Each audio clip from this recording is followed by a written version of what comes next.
अवां ॾिसी रहिया आहियो ख़बर 4 न्यूज़ टंडोलियार खां ख़बर शामिल कंदासीं जिथे शाइर मशरिक़ अल्लामा मोहम्मद इकबाल जो 145 जन्म ॾींहं जी पुरवका तकरीब थी आहे।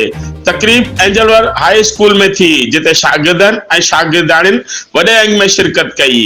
एंजलवर्ड हाई स्कूल में थींदड़ तकरीब में अल्लामा इकबाल जी ज़िंदगी ते भेटा ॾिनी वई जॾहिं त शागिर्दनि ऐं शागिर्दाणियुनि मिली नगमा ऐं टेबलो पेश कया। स्कूल जे प्रिंसिपल अरसान खानज़ादा चयो त शाइर मशरिक़ अल्लामा इकबाल पंहिंजी ज़िंदगी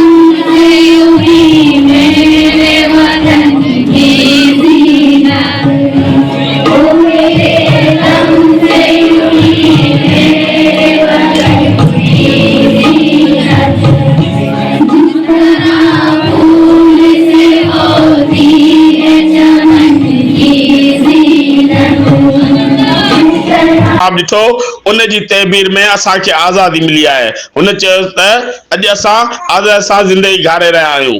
अल्लामा इकबाल पंहिंजी शाइरीअ ज़रिए मुल्क में आज़ादी जज़्बो पैदा कयो ऐं मुल्क जी आज़ादी में अहम किरदारु अदा कयो।